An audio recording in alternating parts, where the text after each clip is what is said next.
quand l'esprit de vérité sera venu. Un petit moment de prière en famille. Donc je suis née et j'ai grandi dans ces circonstances. Déjà, ça me permet d'ouvrir une parenthèse pour encourager quelqu'un, même si tu n'avais jamais avant ce moment entendu parler de Jésus, là où tu es, Jésus peut te toucher. Et quand l'esprit de vérité sera venu. Bonjour frères et sœurs dans le Seigneur, moi c'est la prophétesse ici Boubouli. Je suis devant vous dans ce merveilleux cadre pour pouvoir vous partager l'histoire de ma conversion. Je voudrais que tous ceux qui nous suivent soient attentifs parce que le Seigneur va certainement vous toucher au travers de ce témoignage. Selon que la Bible déclare qu'ils l'ont vaincu à cause du sang de l'agneau, mais à cause de la parole de leur témoignage. Mon témoignage est très simple. Je ne suis pas né enfant de Dieu parce qu'on ne naît pas enfant de Dieu, on devient enfant de Dieu. Je suis né normalement de mon père et de ma mère, mon père Guilin Kitenge, ma mère Clotilde Ilunga. J'ai grandi au milieu de mes frères et sœurs normalement comme une petite mondaine, une petite païenne. Ça va surprendre plusieurs, je ne suis pas descendue tout droit du ciel. J'ai eu une vie mondaine comme toute adolescente, comme tout jeune, comme toute jeune fille. J'ai eu même des petits copains et donc j'ai menti. J'ai vraiment servi le diable en n'ayant pas conscience que je servais le diable. Et donc dans l'amour et dans la puissance, dans la présence de Dieu, un beau jour, je dois déjà signaler ici que moi je suis née d'une famille catholique. Nous allions de temps à autre à l'église catholique. Je ne me rappelle pas qu'on avait des cultes en famille. Je ne me rappelle pas que j'ai déjà vu même mon père, ma mère lire la Bible avec nous. Je ne me rappelle pas qu'on a eu ne fût-ce qu'un petit moment de prière en famille. Donc je suis née et j'ai grandi dans ces circonstances. Déjà, ça me permet d'ouvrir une parenthèse pour encourager quelqu'un, même si tu n'avais jamais avant ce moment entendu parler de Jésus, là où tu es, Jésus peut te toucher. Et donc je reviens à mon témoignage. Un bon jour, dans ces circonstances-là, une copine, une collègue, une copine du quartier m'a conviée à un dîner des jeunes de Full Gospel. Et je suis allée parce qu'elle m'en parlait, elle allait de temps en temps. Et comme toute jeune, de temps à autre, on a envie de sortir, on a envie d'être avec ses copains, ses copines. Je ne savais même pas trop à quoi ça ressemblait, mais je crois que l'Esprit de Dieu était derrière. Il m'a simplement attirée à ce programme et donc j'ai répondu présente. C'était un dimanche, je n'ai même pas la date, parce qu'en fait, à la vérité, quand on vit et on est en train d'écrire l'histoire, on n'est même pas conscient qu'on écrit et on est en train d'entrer dans l'histoire. Je ne savais pas que l'histoire de ma vie allait ce jour-là prendre un tournant décisif. Et donc, je suis allée avec cette copine, elle s'appelait Dédé. Et nous sommes allés avec ses frères et sœurs, surtout un de ses frères aînés qui était vraiment zélé. On est parti et on a mangé, on a bu, et il y avait un prédicateur. Je ne sais même pas vous dire, me rappeler de quoi a-t-il parlé. Mais je peux seulement vous dire que plus tard j'ai compris ce que la Bible peut dire dans les Écritures alors que les apôtres parlaient. J'avais le cœur vivement touché. J'ai été touchée, j'ai réalisé en fait l'amour de Dieu d'abord pour moi. J'ai réalisé que, quoique j'étais apparemment vivante, mais à la vérité j'étais morte, j'ai réalisé que je n'avais pas d'avenir et d'espérance en Dieu. Et ce jour-là, dans ces circonstances-là, j'ai dit non au péché, j'ai dit non à Satan, j'ai dit non au monde et j'ai dit oui à Jésus. Et c'est comme cela que celle qui est devenue aujourd'hui une servante de Dieu, une prédicatrice de l'évangile, c'est dans ces circonstances-là et ce jour-là qu'elle a rencontré personnellement le Seigneur Jésus. Et voilà, et donc c'était une autre vie. Je suis rentrée, je vous ai déjà dit ici le contexte dans lequel je grandissais, parce que la vérité c'est que quand on se convertit, on donne sa vie au Seigneur, on garde la même taille, on a le même nez, on a les mêmes yeux, les mêmes oreilles, on reste dans la même famille.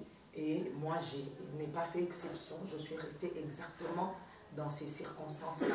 Ça va de soi, vous pouvez le deviner. Des mois après, des semaines après, j'ai commencé plus ou moins à sombrer parce que j'étais comme une semence qui est certes tombée dans une bonne terre, mais pour laquelle il n'y avait pas d'entretien. Pour lequel, pardon, il n'y avait pas d'entretien. Il n'y avait pas d'arrosage. Et du coup, j'ai commencé à plus ou moins sombrer.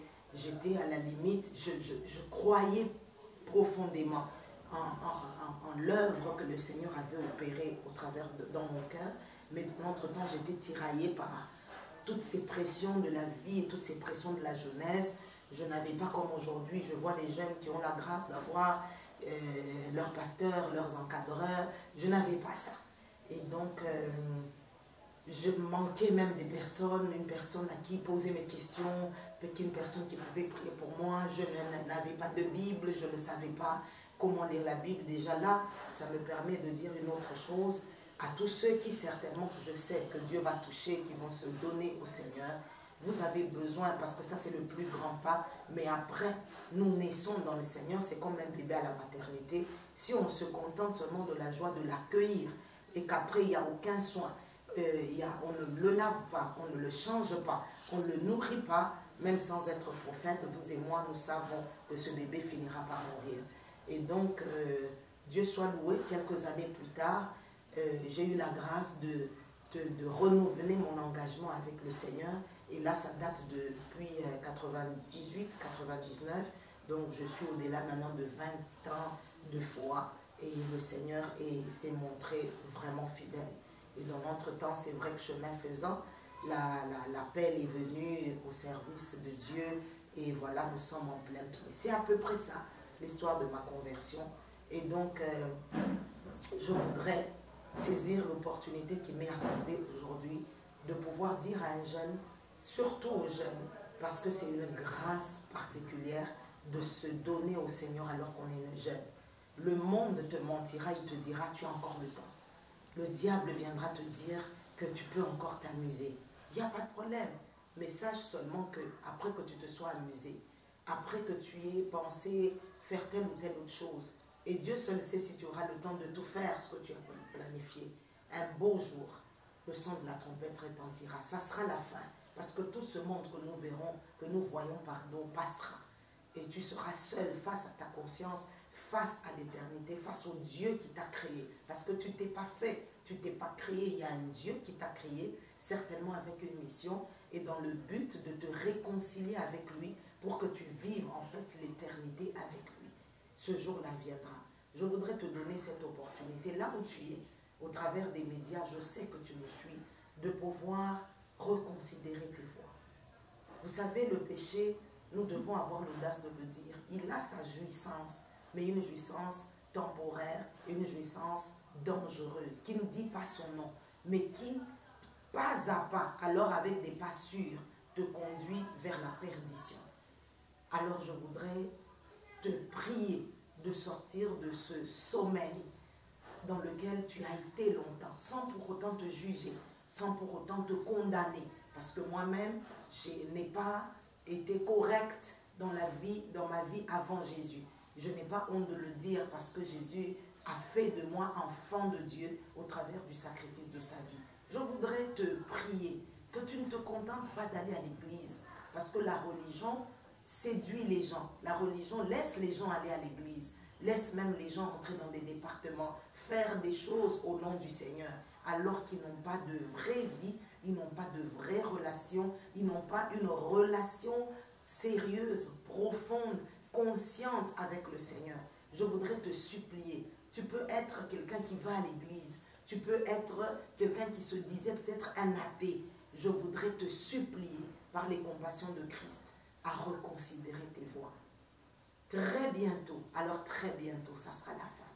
Où passeras-tu ton éternité? Ce jour, le Seigneur lui-même est venu vers toi au travers de cette belle émission pour te tendre la main et te dire, mon enfant, tu n'as pas droit de mourir dans le péché parce que moi, ton Seigneur et ton Sauveur Jésus, j'ai payé du prix de ma vie pour que toi, tu sois mon enfant, tu sois mon frère, que tu sois le Fils de Dieu et qu'au travers de ma mort et de ma résurrection, que tu sois justifié et que tu sois inscrit sur la liste des enfants de Dieu. Alors s'il te plaît, là où tu es, tends ta main. Accepte mieux de répondre à la main tendue du Seigneur et dis simplement dans ton cœur, c'est là le miracle de la foi. Seigneur, je voudrais te recevoir aujourd'hui comme mon Seigneur. Une manière juste de dire, je ne m'appartiens pas. Je rentre à la source. Je voudrais m'identifier à ma source. Seigneur, pardonne mon péché. Je voudrais te rassurer parce que je sais que le diable trompe plusieurs en te disant, toi là avec ce que tu as fait, même si tu as tué, même si tu as avorté, même si tu as menti. Moi qui vous parle, je n'ai pas une vie clean. Mentir, je sais comment on ment parce que je l'ai fait dans le passé. Trouver des subterfuges pour pouvoir sortir, se retrouver dehors au nom d'être en train de faire des devoirs avec des amis. Je l'ai fait et je n'ai pas honte de le dire parce que Jésus m'a racheté.